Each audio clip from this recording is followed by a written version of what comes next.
¿Qué Buenas tal? noches. Muy bien, Mike. Ya estaba completamente desesperanzado diciendo, bueno, va a ser mi primer capítulo de Digital Rafters y, y va a ser un fracaso. No, no me No, fío. hombre, aquí estamos. Fíjate que no me podía conectar. Escuchaba algo del audio que decías que estabas ahí intentando, Ok, pero no me veías. Así que, pero bueno, ya estamos aquí. Un gusto estar muy aquí bueno. con mi querido Rafa. Muchísimas gracias, Mike. Déjame que te introduzca un poco para la gente que se está conectando ahora de la comunidad de Digital Raft.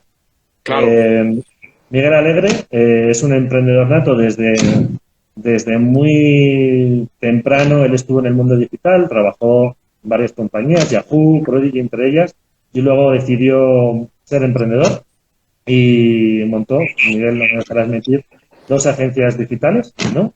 Rancho Digital y Rol México, y finalmente decidiste hacerte cargo de ISDI México como director general ahora, y donde estás ahora impulsando los temas de la incubadora de ISDI y de la aceleradora de startups, ¿correcto? es correcto, así es. Bueno, pues miren, oye, muchísimas gracias. Como sabes, y te dije ya por teléfono, este es el primer capítulo de Digital Rafters. Es la primera vez que hago una cosa así. A mí me han entrevistado, pero nunca he sido yo el que ha hecho las entrevistas. Y he de decirte que siento, o sea, como que me siento mucho más nervioso siendo yo el persona que hace las preguntas que siendo la persona que las contesta, ¿no? Claro. Eh, y te quiero agradecer porque desde que te pregunté si querías apadrinar este proyecto, enseguida me dijiste que sí y para mí es un orgullo, habiendo sido mi mentor en mi paso por el ISDI, que también seas como el padrino de este proyecto que hoy inicia. Y bueno, pues nada, muchísimas gracias, Mike. Gracias por aceptar la invitación. No, hombre, la verdad es que es un placer, un gusto estar aquí contigo apadrinando este proyecto. Me da mucha ilusión y en primer lugar te agradezco el espacio, el que hayas pensado en mí para ser este primer invitado en lo que estoy seguro que va a ser un show muy exitoso y sobre todo pues con muchas ganas de desearte éxito porque creo que lo más difícil de un proyecto como este es iniciar, de dotarnos del valor, de las ganas, del tiempo, además de iniciar, y creo que eso es lo más importante en cualquier proyecto. Seguramente hay muchas cosas que vas a aprender, que vas a mejorar en el camino, pero lo más importante es lo que estás haciendo el día de hoy. Así que muchas felicidades, tío. Rafa, lo mejor en todos los sentidos. Estoy seguro que es un gran proyecto que además tienes una comunidad ya que está ansiosa de contenidos como este. Así que creo que va a ser muy exitoso. Pues muchísimas gracias, Mike. Sí, efectivamente, yo hablaba hace poco con una persona de mi comunidad. Que yo le decía que estaba muerto de miedo, que me daba muchísimo miedo la cámara. La verdad es que no me atrevía yo a hacer algo frente a la cámara. Y lo que le dije fue, no me da miedo cuando estoy, o sea, me da mucho miedo cuando estoy yo frente a la cámara solo. Es como esta sensación que tienen ahora los millennials de que se levantan por la mañana y lo primero que hacen es hacerse un video para subirlo a TikTok y tal. O sea, a mí eso me apanica, ¿no? Pero cuando estoy hablando con otra persona, como tú ahora, como que no me pasa nada, ¿no? Como que no me cuesta trabajo hablar en público, ni siquiera enfrentarme a la cámara, ¿no? Por eso me dijo, bueno, pues ¿por qué no te pones a hacer entrevistas? Y dije, bueno, fenomenal, me pongo a hacer entrevistas. De hecho, cuando me dijo eso, a los 2 días me quisieron hacer entrevistas a mí. Y dije, ah, qué bueno, o sea, en vez de que yo tenga que hacerlas, ya me las hacen a mí y así me pruebo un poquito antes de empezar a hacerlas. Oye, pues Miguel, pues muchísimas gracias por estar aquí. Oye, me interesa muchísimo, como dice Simon Sinek, encontrar en este programa cuál es la esencia de los emprendedores digitales, ¿no? Y Simon Sinek en su libro de Encuentra tu porqué dice que tenemos que irnos un poco al pasado de los emprendedores, a la etapa en la que eran niños y que brillaban y que estaban puros, ¿no? Y encontrar qué era lo que nos hacía brillar en aquella época, ¿no? Cuando todavía no teníamos ningún tipo de miedo ni ningún tipo de condicionamiento social, ¿no? Eh, ¿Cómo era que, ese Miguel Alegre de pequeño, ¿no? ¿Cómo era tu familia? ¿Cómo te descubriste tu infancia? Claro, fíjate que yo cuando era pequeño, un niño muy tradicional, muy normal, un niño de los 80, ¿sabes? Un niño que veía todo con asombro, lo veíamos con una óptica diferente y siempre con ganas de encontrar eh, formas diferentes para hacer las cosas. Yo vengo de una familia muy conservadora, muy tradicional, en el que las cosas se hacían por la derecha, era la manera en la que mi papá decía que se tenían que hacer las cosas y yo era como buen hijo de en medio un poco más rebelde y me cuestionaba el por qué, ¿no? ¿Por qué tengo que seguir el camino preestablecido? ¿Por qué tengo que irme por una dirección en lugar de otra? ¿Por qué tengo que resolver un problema? Pues como siempre se ha resuelto, cuando a lo mejor hay maneras más eficientes, diferentes, más rápidas incluso de resolverlas. Entonces todo el tiempo tenía como este gusanito de cómo podemos encontrar una solución diferente, no establecida previamente, por lo que era muy contestatario, era muy, así como ahora me he vuelto muy serio, en ese momento era muy contestatario, era muy pues de buscar caminos diferentes, y no por rebelarme, sino porque creía que no había un solo camino para resolver un problema o una fórmula secreta para que todo tuviera el mismo resultado. Entonces continuamente buscaba ese camino, esa reinvención, esas ganas de encontrar maneras diferentes de hacer las cosas, que me costó trabajo en una familia conservadora, ¿no? Donde los caminos son muy claramente establecidos, ¿no? Mi papá era una persona que marcaba mucho los caminos en ese sentido, por ende mi familia respondía a esa manera de hacer las cosas y me costó trabajo encontrar pues esos cómo. Eh, por justamente tratar de encontrar un balance entre lo que yo conocía que era el camino adecuado, el camino a seguir, pero también con estas ganas de probar cosas diferentes, pues me dediqué a encontrar caminos desde adolescente y desde la prepa particularmente, pues a buscar hacer cosas, ¿no?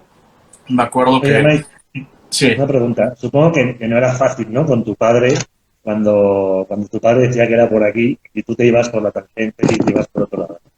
era Eh, súper complicado, por supuesto, porque era claro, sigue siendo mi padre una persona pues muy tradicional, muy conservadora, claro, claro.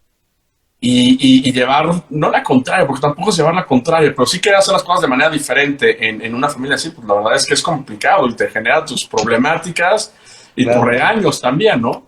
¿Llegaste alguna vez a demostrar a tu padre que que tu camino era más rápido que su camino? Sí, yo creo que sí, yo creo que hubo diferentes momentos y yo creo que ha sido muy chistoso porque él ha ido pues viendo que no hay una fórmula secreta también y que el camino, la línea recta a veces no te lleva en la dirección que tú buscabas, ¿no? O al menos el camino que tú conocías no es el único camino para llegar al destino. Entonces, hemos tenido esta conversación en diferentes ocasiones, ya más como en retrospectiva y viéndolo como con cierta nostalgia, incluso de esos años de cierta rebeldía. Y la verdad es que encontré a una persona que, pese a que le costaba aceptar cosas diferentes, aceptó al final y después de pues, conversarlo muchísimas veces, que siempre hay más de una respuesta, ¿no? O un camino diferente para encontrar las respuestas o las soluciones que uno está buscando. Así que encontrar a alguien que apoya. Y yo creo que como emprendedor, esa es una de las lecciones más importantes que he tenido, buscar personas que te apoyen, que te incentiven, que te motiven, pese a que no estén de acuerdo originalmente. Y como emprendedores siempre vamos a tener esa persona que te va a decir, no, yo creo que está mal, que no va por ahí, que ese negocio no va a funcionar claramente, pero con resiliencia, con mucho foco, con determinación, pero sobre todo con ese ánimo que pesa que las personas no estén completamente abocadas a pensar como tú, necesita el emprendedor para ese empujón y hacer las cosas. Oye, Mike, mira, te cuento, esto me acabas de recordar. Cuando yo era pequeño, yo fui a un colegio muy conservador, un poco como lo que tú mencionas de tu familia, un colegio de curas muy estricto. Y recuerdo que mi clase era como muy especial, tenía como un ingrediente muy especial de gente muy creativa, ¿no? Y recuerdo que teníamos una revista, tú que has sido editor, lo entenderás bien, teníamos una revista que se llamaba Temas Ocultos, era como de vampiros, hombres lobo. Ok. Entonces, sí, en un colegio de curas era como ir un poco contra la religión. Oye, fíjate que en mi caso era mi padre quien me hacía las fotocopias de aquella revista para luego venderlas en los bajos fondos del colegio, que las hacíamos en aquel entonces a un cuarto de euro. Bueno, no existían los otros, eran 25 pesetas. Entonces, veo que por tu lado tu padre a lo mejor era una persona que quería marcarte muy bien el camino, ¿no? Y la importancia de cómo a veces eso hace que el hijo vaya en el camino contrario, ¿no? Como que se revele y vaya en el camino contrario, ¿no? Y hablando hace poco con una de mis hermanas que vivía en Londres, yo le preguntaba, oye, ¿te has parado a pensar porque hay gente tan creativa en Londres, o en Inglaterra en general, ¿no? Porque hay tanto grupo de música y tanto artista famoso. Decía, bueno, yo creo que en parte me contestó, en parte es porque están tan reprimidos, a lo mejor en el colegio y durante toda la etapa escolar, Sí. que cuando salen a los 18 años, o sea, es un destape absoluto, ¿no? O sea, hay un destape de la energía que tienen ahí guardada. Y creo que sí, efectivamente. O sea, cuando te apoyan, o sea, hay como las dos cosas, ¿no? Cuando no te apoyan, entonces tú eres, si lo tienes dentro, es como una olla a presión que quieras o no va a estallar, ¿no? Tal cual. Y cuando te apoyan, pues qué importancia, ¿no? Que te apoyen, que te crean en ti y todo eso, ¿no? Qué bueno que tuviste esa conversación, ¿no? Con tu padre. ¿Tienes hermanos? ¿Les pasaba lo Sí, mismo? tengo dos hermanas. También, al final creo que todos terminamos rebelándonos de una u otra manera. Pero lo padre es que pese a la rebeldía que pues, el camino establecido te dictaba, lo que recibimos fue apoyo. Y los tres, cada uno en su camino, y una en el mundo de las finanzas y la tecnología, en el mundo fintech, otra en las ventas, pues lograron encontrar sus caminos y ser únicos, pero siempre con un apoyo que me parece que puede ser de tus padres, de tus hermanos, de tus familias, de tus amigos, pero ese apoyo como emprendedor, ese apoyo para hacer las cosas, ese apoyo para decir, voy a hacer mi primera transmisión, me voy a poner enfrente de la cámara, pese a lo que me cueste, es lo que nos impulsa. Al tener esas porras, por más pequeñas, por más mínimas que sean, eso es alimento que te permite enfocarte y que te permite que te animes y que des los primeros pasos a la dirección correcta. Pero más importante que cuando estás fracasando, porque vas a fracasar, porque no van a funcionar las cosas, porque te vas a caer, son esos apoyos, son esas palabras que muchas veces ni siquiera saben alguien que las está expresando, de las que te agarras para levantarte y seguir andando. Ese apoyo es crítico para cualquiera que está queriendo emprender y que quiera hacer algo diferente en la vida. No, completamente de acuerdo. Yo tengo ahora a mi familia, a toda mi familia en este momento metida dentro de un cuarto. Les he prohibido que utilicen Netflix, así que familia, se me están escuchando. Muchísimas gracias. Apaguen Xbox y todo ese rollo, por favor. Sí, qué importancia el apoyo. Oye, Mike, cuéntanos un poco de tus primeras etapas. O sea, ¿tú siempre quisiste ser emprendedor o quisiste ser emprendedor después de que empezaste a trabajar, ¿no? Empezaste en Yahoo, ¿no? Mira, yo no sabía que iba a ser emprendedor, pese a que siempre, Okay. mi papá justo, yo creo que mi papá fue un gran motor en lo que hago y en lo que soy ahora. Mi papá siempre me puso como reto el que trabajara y quisiera algo primero para aportar a la casa, primerísimo. Y segundo, Okay. pues para tener de alguna manera experiencia y que pudiese encontrar mejores oportunidades. Entonces siempre me empujó a buscar opciones que me ayudasen con esos dos objetivos. Y para el primero, que era aportar a la casa, pues tienes que aportar y te tienes que pagar parte de la escuela, si no el 100% parte de la escuela. Okay. Entonces yo siempre estaba buscando cosas. ¿Qué hago? ¿A quién le hago la tarea? quién, ¿A Wow. quién de alguna manera puedo venderle algo? ¿No? Porque necesito aportar y necesito... Claro, Entonces me claro. acuerdo a finales de la prepa que sacaron aguas con sabor que eran, ahora se conoce como vitamin water, ¿no? Las botellitas que son de sabores, ¿no? Y en ese momento, pues no era tan fácil encontrarlas. Entonces yo me hice distribuidor y empezaba a venderlas a mis conocidos, a mis Con 17 años. familiares. ¿Cómo? Con 17 años. Con 16, 17 años. Me acuerdo mucho de mi 17. primer Wow. cliente. La primera persona que me compró fue el papá de una exnovia, que me dijo, bueno, pues por lo menos que pueda llevarla al cine, ¿no? Claro, claro. Y siempre estaba buscando eso, con opciones. Vendí filtros de agua, vendí aguas, ayudaba con asesorías. Me acuerdo que... Ya tenías dentro un poco el carácter emprendedor de vender, de lanzarte a la calle. De buscarte la vida. Exacto, de buscarte la vida y encontrar el cómo sí. Y me acuerdo incluso, una de mis más grandes pasiones y que disfruto muchísimo en mis tiempos libres es la historia. Me encanta leer historia y buenísimo. Me fascina. Entonces daba clases de historia a chavos a lo mejor 2 años más chicos que yo y me iba financiando pues, la gasolina, el gasto, lo que podía. Y esos fueron mis primeros pasitos en el emprendimiento. Después en la universidad lo dejé, como que me fui más por el camino tradicional. Yo estudié Relaciones Internacionales. Nunca apliqué lo que había estudiado porque conocí el mundo de la tecnología y me apasioné. Trabajé varios años para Yahoo, trabajé varios años para Microsoft, pero siempre tenía como ideas para hacer cosas.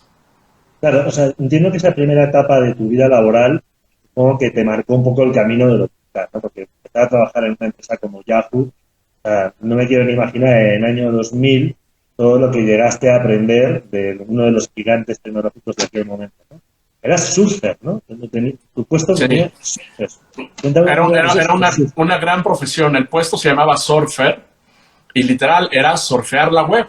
Y lo que hacíamos era, antes de los tiempos de Google, lo que hacíamos es que íbamos navegando la red, buscando sitios de calidad, buscando sitios que pudiéramos indexar al directorio, que era como antes buscábamos, antes de los buscadores, ¿no? Antes de poner en una cajita de búsqueda y encontrar miles de resultados, ese resultado pasaba por un directorio y esos directorios eran curados por surfers como yo, que nos dedicábamos todo el día a navegar.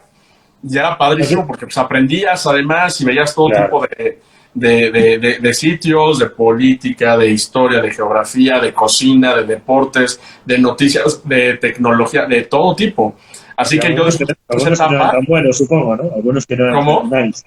Supongo que te encontraste con muchísimas cosas, ¿no? En los principios de Internet, sobre todo. No, y veías unas cosas padrísimas y otras cosas que dices, caray, ¿qué es esto, no? Y te empezabas a dar cuenta de los libros del dark web, de lo que pasaba en los lugares más recónditos de Internet. Y eran cosas que seguramente no se comparan con lo que ahora puedes ver, pero pues, en ese momento era como choqueante, ¿no? Pero eso fue mi primera experiencia con la tecnología.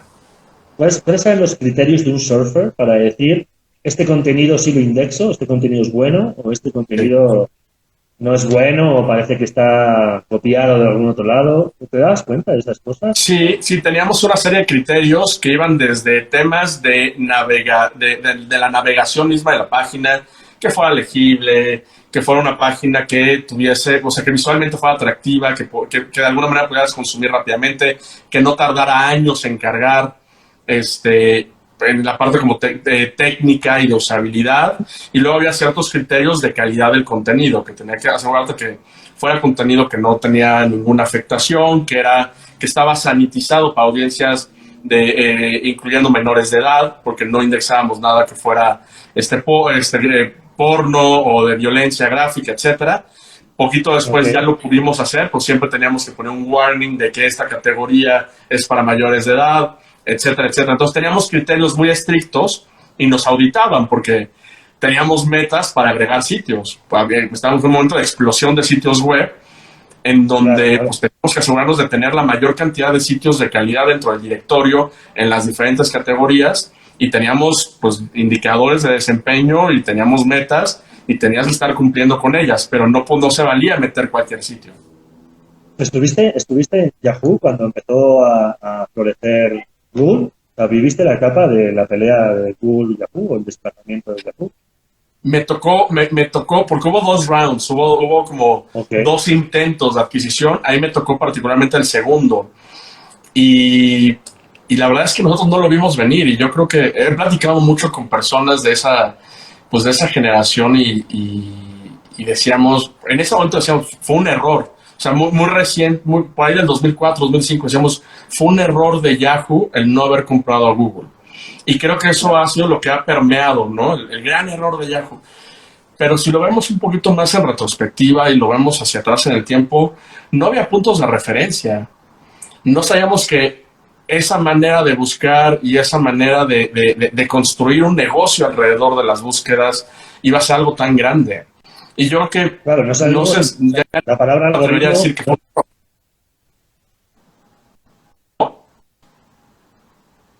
Perdona, Mike. No, no, dale. Es que como que de repente se llega a cortar un poquito, pero Sí, se traba un poco. Decía que la palabra algoritmo en aquella época pues ni siquiera era como una palabra que conociéramos, ¿no? Ahora todo el mundo habla del algoritmo, el algoritmo de claro. Instagram, el algoritmo de Google, pero en aquella época era como, ¿qué? ¿El algo qué? O sea, como que no, Sí, no, y no cuando hablabas de sabíamos. algoritmos, hablabas del código, o sea, realmente de lo que hacían los ingenieros para crear las experiencias, las páginas, los productos, pero no lo hablabas como el algoritmo que va a darte un resultado relacionado a una búsqueda que tú estás haciendo de manera particular. Ahora lo entiende, se entiende muy claramente, pero en ese momento era el algoritmo, no, si tengo a una bola de surfers que van a categorizar mejor y van a saber mejor lo que una persona determinada necesita para encontrar el resultado que está buscando. Entonces, pero no había puntos de Completamente. referencia, no sabíamos qué tan rápido iba a avanzar esto y cómo se iban a mover las cosas.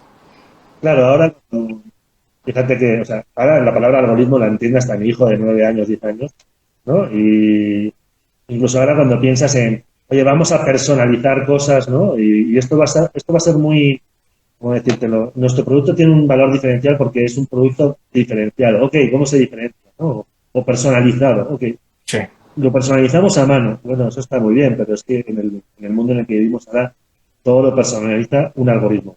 O sea, claro, pensar cómo personalizar las cosas a mano es como medio loco. Ahora totalmente. todo tiene que ser personalizado por un algoritmo. No, y está Oye, personalizado con un estuviste... algoritmo que está aprendiendo además. O sea, ya nos metemos Eso en una te iba a categoría de decir. inteligencia artificial. Hay un algoritmo que está constantemente evolucionando porque está aprendiendo de ti, de tus patrones de búsqueda, de manera agregada de lo que buscamos todos y de cómo contribuimos. Entonces, ya eso es. Pero ¿quién lo hubiera pensado en el año Claro. 99-2000? O sea, podríamos decir que el puesto de trabajo de Surfer fue el puesto de trabajo que nació y desapareció más rápido en la historia De la de la historia, humanidad. literal, fue víctima de la Apareció y desapareció. digitalización. Claro, y Completamente. desapareció muy rápido y después pues, surgieron otros trabajos relacionados a la creación y la optimización de algoritmos, que estábamos poco tiempo después, lo que sucedía con los buscadores, ya cuando estaba surgiendo Google y estaba creciendo de manera acelerada, lo que hacían estos editores o estos calificadores de alguna manera era comparar resultados de búsqueda bajo diferentes algoritmos. Entonces tenías para la palabra teléfono celular, tenías diferentes algoritmos que te daban diferentes resultados. Y entonces los humanos empezábamos a calificar esos resultados para decir cuál era el algoritmo que te da el mejor resultado en un contexto determinado. Y así poco a poco fue evolucionando hasta que ya no se necesitó porque la inteligencia artificial reemplazó la necesidad de tener a personas calificándolo. Que todavía se Completamente. entrenan y que todavía hay una participación humana, sí, sí la hay. Pero cada Claro. vez más esa necesidad se va erosionando y va desapareciendo. Entonces sí, fui víctima de la automatización y de la inteligencia artificial hace muchísimos años, cosa que Oye, que nos va a estamos pasar a hablando, todos actualmente en la próxima década. estamos hablando del 2005, o sea, han pasado 15 años de eso y ahora la automatización es la palabra que está en boga, ¿no? En boca de todos, ¿no? Oye, ¿y cómo fue? ¿Sabes? Estuviste en Yahoo, estuviste en el ojo del huracán, estuviste con las grandes, ¿no? Con Yahoo, con Prodi, con Microsoft en esa época. Y entiendo que trabajar con las grandes te dio una visión enorme, ¿no? De lo que era el mundo digital y el mundo de la startup de .NET. Yo también lo viví en aquel entonces. Yo viví el fracaso, yo viví el pinchazo de una .com. Y en mi caso en particular, eh, yo no seguí por el camino de las .com. Yo me fui a un trabajo un poco más tradicional, pero entiendo que tú seguiste y además no solamente seguiste, sino que decidiste emprender. O sea, dejaste el mundo corporativo y decidiste emprender. ¿Cómo fue ese momento para ti, Mike? Fíjate que por ahí del año 2008, 2009, yo trabajando ya para Microsoft en un joint venture que tenía con Telmex, eh, empiezo a ver que hay una cantidad de nuevas oportunidades relacionadas a la digitalización, a la automatización, que se veían, a lo mejor no tan cerca, pero sabías, y yo sabía que necesitaba ser parte de eso. y fue cuando resurgió esta necesidad de hacer cosas diferentes, de aventurarme, de sentirme preparado y con las herramientas necesarias como para salir a emprender y encontrar mi camino. Pero no fue un camino claro en ese momento. Yo pensaba que lo tenía y no fue así. Yo siempre me ha gustado, y por mi experiencia constante en Yahoo, desde esa época, estuve muy relacionado a temas de creación de contenido, ¿no? De asegurarme que el contenido existiese y que fuese el correcto en productos y servicios digitales. Entonces yo quería emprender creando contenido para marcas, para nuevos productos, para nuevos servicios. Y salgo de Microsoft pensando que eso es lo que iba a poder hacer, ¿no? Inclusive yo tenía ya en ese momento ideas de usar inteligencia artificial en la creación de contenido. Wow. Usar algoritmos para crear masivamente contenido y personalizarlo para experiencias determinadas, ya fuera banca, ya fuese sitios de noticias, para lo que necesitasen las empresas en función del relacionamiento que iban a tener con sus clientes. La realidad fue que no encontré mercado. ¿De qué año estás hablando? Te estoy hablando del 2010, no, 2009, 2010. O sea, es que a veces no es que no encontraste mercado, es que estabas tan adelantado, ¿no? Al mercado que... No sé si me ves. No sé si que no había todavía la necesidad y no comprendían que la iban a tener. Entonces, cuando yo empujaba productos de contenido, me decían, está padrísimo, pero no, la verdad es que yo lo que necesito es una página web. Yo lo que necesito es un desarrollo. Yo lo que necesito son redes sociales. Que empezábamos, era el post-boom de MySpace. Estaba surgiendo Facebook con fuerza, Twitter estaba todo lo que daba en ese momento. Y lo que me decían es, sí, quiero contenidos, pero quiero contenidos pues para redes sociales, quiero un sitio web y que hagan contenido. Y fíjate que en ese momento algo curioso que me gustó después, porque creo que sí nos habíamos anticipado muchísimo. Cuando yo estaba en Microsoft apoyamos un emprendimiento que fue el primer emprendimiento en México como plataforma de podcasting, que en ese momento se llamaba Dixon. Wow. Y apoyamos muchísimo ese emprendimiento porque creíamos que había mercado, sobre todo porque acaba de surgir el iPod, ¿no? Y de la mano de iPod, la tienda, ¿no? Entonces tú podías descargar tus podcasts y escucharlos en el trayecto a tu trabajo, a tu casa, etcétera. Y apoyamos mucho ese emprendimiento y a mí siempre me gustó el formato de audio. En algún momento, incluso cuando estaba en la universidad, tuve la oportunidad de participar en programas de radio y me gustaba mucho el formato. Y entonces, cuando salgo de Microsoft, yo quiero potenciar el ecosistema de podcasting en el país. Lanzamos algunas iniciativas para marcas usando ese tipo de formatos, pero de nuevo, el mercado no estaba listo en ese momento para ese tipo de iniciativas. Por lo que nuestro proyecto migró y se convirtió en una agencia digital, dando servicios de marketing digital, creando páginas web, creando contenidos, administrando redes sociales. Fuimos muy fuertes durante mucho tiempo en gestión de crisis para redes sociales, ¿no? Cuando te salían mal las cosas o tuiteabas mal y decías alguna tontería.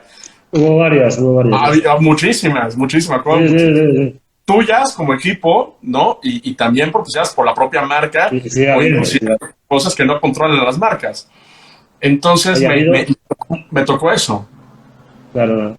Ha habido como un resurgimiento, ¿no? En el tema de los podcasts, ¿no? Como que en aquel entonces, en el 2011, 2012, todos mirábamos hacia los podcasts y como que de un tiempo a esta parte como que nos olvidamos, nos fuimos un poco al formato de YouTube, más al video y tal.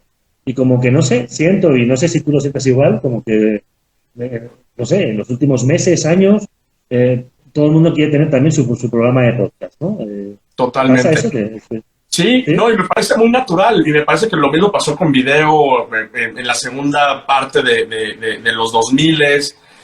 Ahí siempre como se lanza un producto, una nueva iniciativa, una nueva oferta, que es recibida pues, por los early adopters con mucho entusiasmo, con mucho ánimo, y después para que se masifique tenemos que pasar por una curva de desilusión y donde no sabemos qué hacer con eso, ni cómo explotarlo, ni cómo usarlo, ni cómo consumirlo. Entonces entramos en un valle de desilusión total hasta que nuevamente se va adoptando esa tendencia y tenemos cosas como lo que está pasando justamente ahora con el podcast, que todo el mundo quiere tener su programa o quiere tener su show, tanto los medios de comunicación generando contenidos para ese formato y para esas plataformas, como las personas individuales que están queriendo lanzar sus proyectos. Y es un formato muy amable, es muy sencillo de producir, relativamente hablando, no es costoso, y además hay unas plataformas padrísimas ahora de distribución que no teníamos en aquella época. Pero justamente te deja ver que, pese a que una idea en su momento no sea mala y que tenga futuro, no significa que sea el momento adecuado para lanzarla. Y muchas veces lo que vemos es que los primeros que se animaron no son los que van a tener éxito 10 años después, sino que habrá nuevos jugadores que aprendieron de eso y que reinterpretan esa posibilidad o esa oportunidad para lanzar un producto mejorado en un momento adecuado para que tenga la adopción que estás buscando. Entonces, puedes ser muy early adopter y puedes aventarte muchísimo, pero quizá tu emprendimiento no está en el mejor momento. Entonces, también tiene un poco de arte el emprender, el saber en qué momento es el momento adecuado para poder hacer las cosas y tener el éxito que estás persiguiendo, ¿no? Y también resiliencia, ¿no? Que es un poco lo que decías tú, o sea, saber que vas a tener que pasar por ese hype cycle y que esa curva de desilusión tienes que comértela y aguantar, ¿no? Si te da el dinero, ¿no? Y te dan las ganas para llegar un poco ya al crecimiento sostenido, ¿no? A mí me pasó algo parecido con un emprendimiento que hicimos de realidad virtual en el 2005 y todo el mundo hablaba de realidad virtual, eran los albores de la realidad virtual y sí noté, o sea, no me dio el dinero en este caso, no nos dio el dinero, se nos acabó antes de tiempo y bueno, lo quemamos, pero yo tengo todavía la página de Facebook abierta de ese emprendimiento y como que por los likes de la página me di cuenta de que empieza otra vez como a resurgir el tema de la realidad virtual. Oye, bueno, entonces emprendiste, Rancho Digital, Rol México, ¿las dos eran agencias digitales de marketing digital? Sí, las dos fueron agencias digitales, una más enfocada en marketing. La otra, el segundo emprendimiento, la segunda agencia fue mucho más enfocada, sí en marketing, pero más en transformación digital, en hacer proyectos para marcas más sofisticados, donde ya no fuera solamente la parte de contenido y la plataforma tecnológica, sino ayudar en el modelo de negocio. Y entonces, si teníamos clientes que necesitaban digitalizar su operación, tenían que implementar procesos, tenían que lanzar proyectos más sofisticados, pues acompañarlos desde, por supuesto, la creación de plataformas, contenidos, los productos, pero también desde el modelo de negocio y que pudiesen tener modelos sustentables, modelos que iban a ser viables en la nueva economía digital. Entonces, el segundo emprendimiento sí tuvo componentes de marketing, pero también y mucho más de transformación digital, que en ese momento pues todavía no era tan usada la frase o no era tan popular el concepto de transformación digital, pero emprendimos en esa dirección, en cómo podemos ayudar a las organizaciones a adaptarse, a adecuarse al nuevo entorno digital, a la nueva economía digital. A ver, Mike, tío, me estás dejando alucinado, tío. Eres un adelantado de tu tiempo, ¿te has dado cuenta? ¿No? Montas siempre emprendimientos que están como adelantados, ¿no? Dime. Fíjate que a veces, digo, más allá de que me siento adelantado o no, o sea, coincido porque me pasó muchas veces que decía, tengo que poner un negocio de tal cosa. Y no me animaba, ¿no? A lo mejor, porque ya no. Sí. Y me acuerdo muchísimo de dos. Uno, y siempre me quedé con las ganas y me arrepiento de no haberlos hecho. El primero, te acordarás, justo en los 2000s, cuando surgió todo este movimiento de los pubs, ¿no? De los pubs ingleses, irlandeses, como concepto restaurantero, ¿no? Sí, claro. Que había en la Condesa y en la Roma, en todos lados había pubs, ¿no? Yo por ahí del 98, 99 decía, deberíamos abrir un pub, ¿no? Que puedas irte en el after work a tomarte un pint, una cerveza y reunirte con tus amigos. Muy irlandés. Muy irlandés, muy europeo en general, ¿no? Muy inglés también. Y después, a los pocos años, el boom del negocio de los pubs, ¿no? Ahora ya menos, pero en ese momento fue un gran negocio. Y En Madrid se abrieron muchísimos bares, muchísimos. Y además todos están auspiciados por Guinness, o sea, no es tan difícil abrir un bar. Exacto, no es tan difícil. Porque a Guinness le interesa y te pone el dinero, ¿no? Y te ponen la cerveza y es todo. Era un modelazo. No me atreví y me arrepiento porque lo había disfrutado un montón. Creo que lo había pasado muy bien. Que sí, yo creo que es una de las cosas más importantes cuando estás emprendiendo.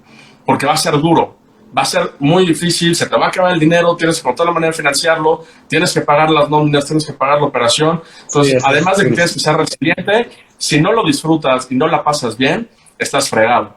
Entonces, si completamente. en tu camino de emprender logras encontrar una manera en la que estés viviendo tu pasión, que vas a pasar por muchos momentos en tu vida y muchas etapas en tu vida donde tus pasiones serán diferentes. Pero si en ese Claro, momento tú no estás apasionado por tu producto, por tu servicio, por lo que estás haciendo, lo vas a sufrir. Y eso fue lo que a mí me pasó después con las agencias, que claro. cuando abrimos y cuando estábamos en el pico, lo disfrutaban muchísimo, pero después se fue erosionando ese gusto por este tipo de negocio. Entonces, eh, al poco tiempo necesitaba hacer algo diferente, que yo creo que es algo normal en el emprendedor. Hacer Sí, algo, apasionarse, desvivirse, desvelarse, trabajar muchísimo para que sea viable el proyecto y llega un momento que yo decía, ahora, ¿cuál es mi siguiente proyecto? ¿Cuál es mi siguiente emprendimiento? ¿Y qué me toca hacer ahora? claro. Pero sin duda tienes que disfrutarlo. Si no lo disfrutas, los momentos duros los vas si de por sí son difíciles, va a ser mucho más complicado. Buenísimo consejo, Mike. Tú siempre has tenido este carácter de mentor y este carácter de consultor, vamos a decirlo así, de persona que acompaña a los demás en su camino.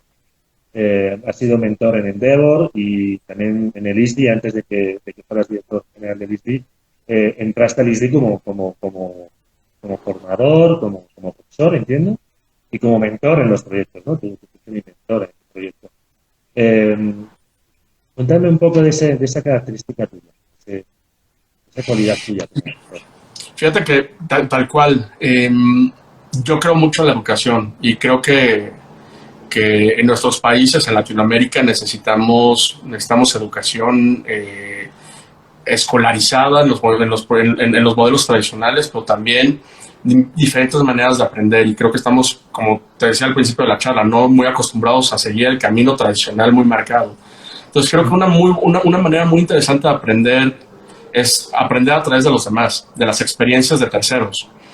Y a mí siempre me ha gustado ese modelo. Me acuerdo mucho en Microsoft que tuve la oportunidad de aprender de mentores, de coaches, y aprendes muchísimo. Entonces yo siempre quise como Claro, regresar un poquito de la fortuna que había tenido de entrar a un ecosistema, como en ese momento el ecosistema digital, donde aprendía de otros, porque íbamos aprendiendo los unos de los otros, porque no había nada escrito, no había cursos, no había programas, no había escuelas, y aprendías del ingeniero, te volteabas con la persona de negocio, aprendías de esa claro, persona, e ibas por un consejo y algo que tiene muy virtuosa nuestra industria es que hay mucha camaradería, pero hay muchas ganas de compartir.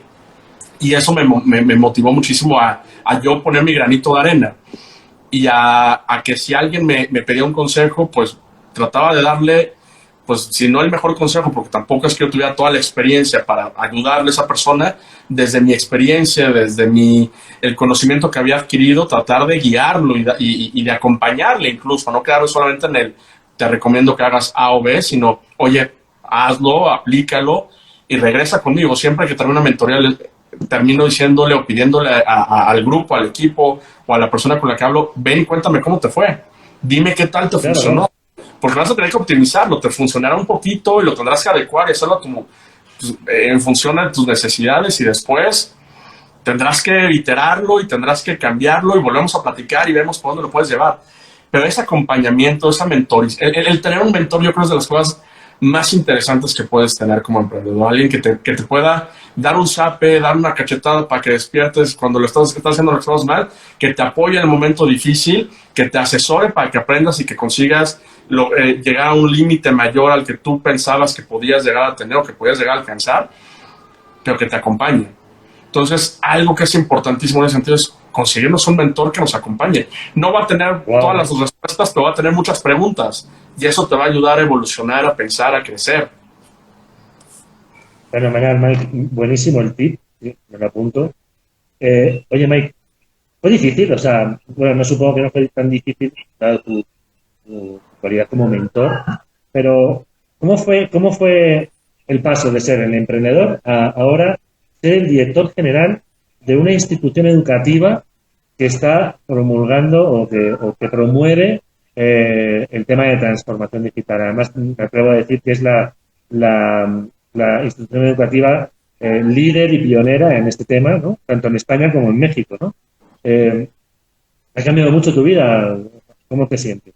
¿Cómo estás ahora como director? La verdad es que lo disfruto muchísimo porque una de mis más grandes pasiones es enseñar. A mí me invitaron a participar en el 2013 en ISDI dando clases. Empecé como coordinador de un módulo, dando clases como profesor, y me apasioné de la enseñanza. Me encantó. Yo creo que nunca había estado en un estado de flow tan importante, nunca había fluido tanto como cuando me suelto a hablar en una clase y puedo compartir lo que sé, lo que he vivido, mis experiencias, y fluyo. Y esa parte me generó me abrió un mundo que no conocía y que me llena muchísimo. Cada vez que yo estoy con la oportunidad de estar en un salón de clases, en una clase en línea ahora, o en un grupo dando una tutoría, como cuando me tocaba trabajar con ustedes, la verdad es que lo disfruto muchísimo porque aprendes. Es una constante retroalimentación, es ver diferentes puntos de vista y eso me encanta y lo disfruto muchísimo. Entonces, estuve trabajando como profesor en ISDI varios años, cada día me enamoraba más, me involucraba más en el proyecto de ISDI, hasta que me dieron la oportunidad de dirigir la escuela. Y la transición no fue dura, porque mucho de lo que hacemos es buscar nuevas respuestas y nuevos caminos, porque no hay nada escrito en digital. Lo estamos construyendo, estamos haciendo el avión en pleno vuelo, lo estamos construyendo todos los días. Entonces, no me siento alejado del emprendimiento, me siento muy cercano a una nueva pasión que he descubierto y además con la gran oportunidad de tocar a muchas personas y de aprender de ellas. Entonces estás en un lugar en el que ganas por todos lados, porque ganas por el aprendizaje, ganas en una conversación, ganas con los alumnos, ganas en las mentorías, aprendes y eso es una cosa que de verdad es maravillosa.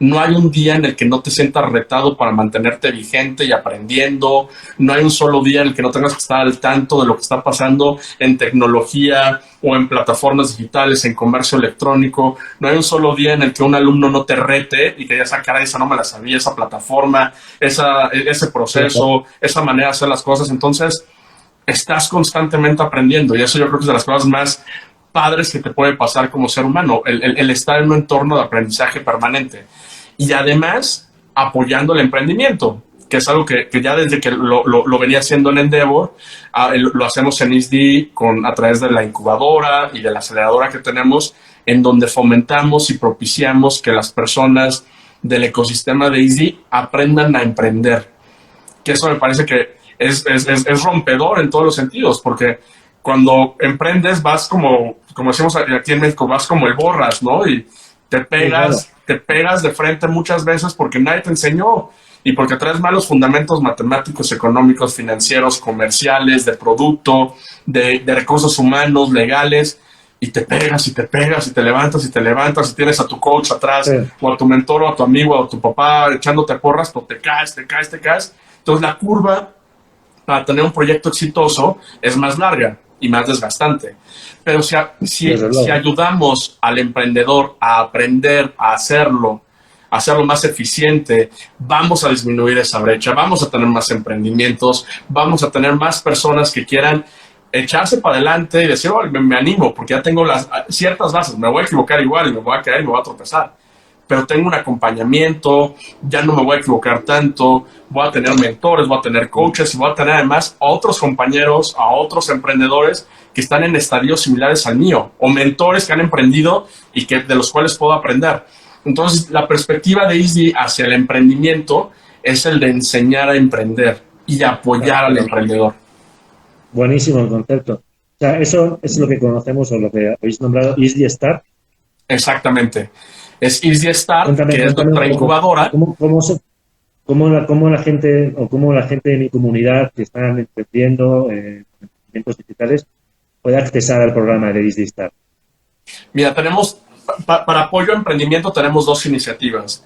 La primera, que es ISDI Start, donde a los egresados de nuestros diferentes programas los invitamos a participar en una convocatoria en la que presentan sus proyectos y los proyectos que vemos que tienen potencial de crecer los seleccionamos y pasan por entrenamiento, por formación para emprender, y después pasan a otra fase que es ya la fase de incubación, donde les asignamos mentores de seguimiento para toda su estadía con ISDI y mentores especializados para temas en donde ellos necesitan reforzar el modelo de negocio, finanzas, recursos humanos, producto, marketing, tecnología, comercio, lo que sea.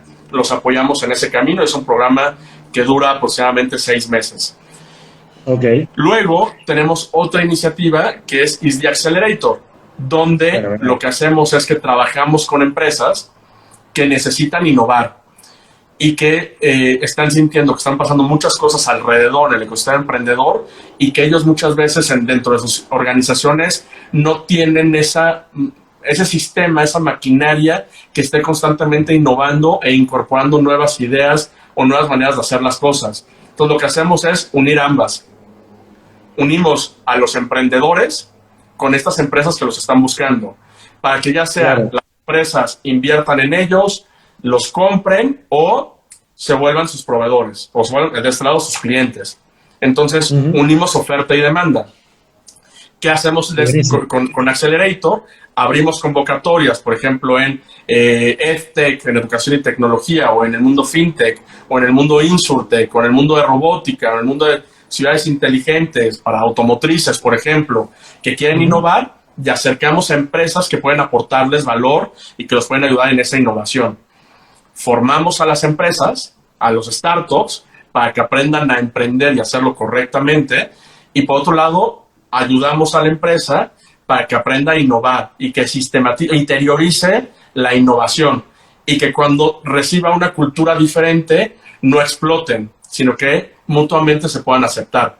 Entonces, damos incentivos para que estos startups puedan trabajar con grandes empresas o que estos startups en su relación con estas empresas tengan una mayor viabilidad de negocio, y por el otro lado ayudamos a las empresas ya formadas, establecidas, a que puedan innovar aceptando a terceros, ¿no? Una mentalidad, una cultura y por supuesto productos o servicios completamente diferentes a lo que están haciendo.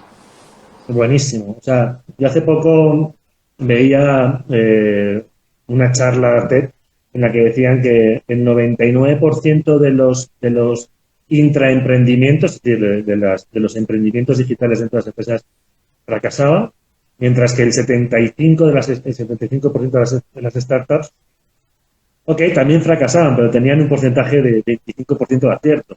Entonces era mucho mejor para las empresas ir a buscar a los startuperos que no hacer los intraemprendimientos dentro de la sí. A veces, ¿no? Y el modelo que me estás contando es un poco como el de Open Innovation, ¿no? Donde yo hago que todo el mundo colabore y busquen la innovación, ¿no? Y todo el mundo se nutra de todo el mundo, ¿no? La academia por un lado, los startuperos por el otro, las grandes empresas por otro, que van a encontrar en esas startups como un modelo de acelerarse a sí mismo. Claro. No, totalmente. Y cuando eres parte de un sistema que fomenta el que todos los incumbentes, que todos los participantes se beneficien, entonces generas fenómenos muy interesantes, pero particularmente haces que las cosas no sean esporádicas, sino que se puedan interiorizar. El que una startup aprenda a trabajar con una empresa y a tener clientes, o del otro lado, que tú como empresa, como parte de una empresa, aprendas a aceptar la innovación. Y claro, conectar esos dos puntos se vuelve una experiencia muy gratificante para todos, porque todos ganan. Y yo creo que cuando emprendes y logras crear un ecosistema de emprendimiento en el que todos ganan, es cuando puedes ayudar verdaderamente al ecosistema. El emprendedor va a tener bases para que su negocio no sea parte de la estadística de los 2 años y que cierre y que muera, porque le estás consiguiendo la oportunidad de conectar con grandes empresas, y por otro lado las grandes empresas de que no maten la innovación y que sepan que porque la primera no funciona, no significa que no va a funcionar. Lo que tienes que hacer es iterar y probar y estar modificando. No tenemos cultura de fracaso, no sabemos fracasar en los países latinos, ¿no? Todavía no sabemos, no es como en Silicon Valley, ¿no? Que te dicen, oye, has fracasado 10 veces, qué bueno, ya sabes cómo salir del atolladero 10 veces, ¿no? Penalizamos el fracaso, penalizamos el caernos, y además socialmente está mal. voy a dejar que me vean que me caí, que fracasé y que cerré mi negocio, mi emprendimiento? No, me siento mal y entonces ya cuarto todas mis posibilidades de seguir o de repetir en otro emprendimiento, con otra idea, con otro proyecto, porque está mal visto, socialmente está mal. Y es algo que los europeos y los americanos tienen muy interiorizado. Aprendemos a partir de nuestros fracasos, aprendemos a partir de nuestros errores, pero sobre todo aprendemos a partir de iterar, de saber que si no estás constantemente probando, tratando de identificar en qué fallaste para poder mejorar en tu proceso, pues no lo vas a hacer, ¿no? Y desgraciadamente en Latinoamérica no tenemos eso. Ahora empezamos a ver que es más común que veamos a emprendedores que te dicen fracasé y que vamos a foros donde hablamos de nuestros fracasos, porque incluso ahí estás aprendiendo y estás compartiendo, que me parece que es maravilloso. Este concepto de Fuck Up Nights que se ha popularizado, que surge además en Latinoamérica, me parece maravilloso. Compartamos del fracaso porque otros van a aprender y tú también vas a aprender de compartir tu experiencia, ¿no? Completamente. No, de hecho, yo tengo un familiar que no ha parado, o sea, fracasado, se ha levantado, ha vuelto a fracasar, se ha levantado, ha vuelto a fracasar. Y yo le digo a mi novia, es que hay que invertir en su nuevo proyecto, hay que invertir, porque va a haber un momento en el que va a explotar, porque lo que le hace único a esta persona es no tiene miedos, o sea, es como fracaso, no pasa nada, vuelvo a intentarlo, fracaso de nuevo, no pasa nada, vuelvo a intentarlo. Y creo que eso es un poco el ADN de los emprendedores, ¿no? El saber que todo es un aprendizaje y que el camino está conformado de estos baches. Tal cual. Oye, Mike, yo creo que tienes que fracasar en la vida y tienes que fracasar como emprendedor. Es la única manera en la que vas a lograr tener un éxito futuro, a partir de aprender de esos errores, de esos fracasos y de no penalizarte porque fracases. Pues sí, a lo mejor la pasaste mal en ese momento y muchas veces muy, muy, muy mal, pero si verdaderamente quieres que te vaya bien emprendiendo y que puedas vivir de tus emprendimientos, lo vas a tener que hacer y sistematizar y seguir adelante e intentarlo constantemente. Y yo creo que emprender es algo que todos deberíamos hacer en algún momento de nuestra vida. Deberíamos de tener más escuelas que apoyen el emprendimiento, deberíamos de tener más oportunidades para acompañar a esos emprendedores, deberíamos de tener más financiamiento. Y desgraciadamente en Latinoamérica no tenemos tantos los ecosistemas, particularmente hoy en México no los tenemos. Pero sí que creo que todo mundo al momento en que emprende se sensibiliza de muchas cosas, ¿no? Primero dejar egos atrás, primero aprender que tienes que poder materializar una idea y concretarla para poderla vender, porque la venta es otra cosa que no hacemos en México y no hacemos en Latinoamérica, no sabemos vender, nos sentimos mal, nos da pena salir a ofrecerte un producto, por mejor que sea, nos da por favorcito y nos da miedo, pero tenemos que aprender a vender, tenemos que aprender a emprender y a vender una idea o un proyecto, porque te da muchísimas tablas que en muchos momentos de tu vida vas a poder usar y que te van a ayudar a salir adelante. Entonces, yo creo que todos debemos emprender aunque fracasemos, 1, 2, 3 veces. Pero emprendamos y con proyectos de los cuales queramos vivir o con iniciativas sociales o con buenas ideas para pasarlo bien, pero emprendamos y se aprende mucho en ese camino. Buenísimo. Oye, felicidades porque de nuevo, y ahora dirigiendo el barco de ISDI, de nuevo estás en el ojo del huracán y estás trascendiendo, ¿no?, la academia y estás creando más que una academia, un ecosistema de emprendedores digitales bestial, ¿no? Desde la parte de la educación, desde la parte de te asesoro y te enseño cómo emprender, hasta te acelero y te presento amigos que están deseosos de conocerte porque están atascados, ¿no?, en el mundo de la innovación y de la adopción tecnológica. ¿Dónde puede encontrar la audiencia de Digital Raft al ISDI? ¿Nos puedes decir cuáles son las redes sociales? Nos pueden encontrar en nuestras redes sociales, en Facebook, en Twitter, en LinkedIn, en Instagram, por supuesto, como ISDI México, ahí nos van a encontrar. Y ISDI-MX. ISDI-MX, particularmente aquí en Instagram. Y en nuestro sitio web, que es isdi.education. Muy sencillo. Ok. ISDI.education, ahí pueden encontrar información de ISDI, de nuestros programas académicos y por supuesto de nuestros programas y nuestro apoyo al emprendimiento, de la Fundación ISDI para quien quiera también aportar un granito a la sociedad, regresarle un poquito de lo mucho que recibimos todos los días, ¿no? Fenomenal. Yo tuve la oportunidad de participar en el ISDI Foundation y otra vez una experiencia súper grata, compartir con fundaciones mexicanas pues lo poco que vas a aportar de conocimiento y de tu expertise y ver cómo acercamos al mundo de la fundación, al mundo digital también. Mike, muchísimas gracias, padrino. Algún día me encantaría que después de un año, si esto sigue adelante, ojalá quiera, volverte a invitar y hablarte de cómo nos ha ido este año. Me va a dar mucho gusto. Muchas gracias por invitarme, gracias por dejarme apadrinar esta iniciativa que además sé que va a ser exitosa, pero que además va a contribuir, porque en estos foros y en estos lugares es donde podemos aprender. Así que muchas felicidades, enhorabuena por la iniciativa y mucho éxito en todo lo que viene, Rafa. Vale, pues muchísimas gracias, Mike, por tu participación. Bueno, pases una buena noche. Te mando un abrazo. Muchas gracias. Cuídate mucho. Muchas gracias a ti. Igualmente. Gracias, un placer. Cuídate. Bye bye. Abrazo.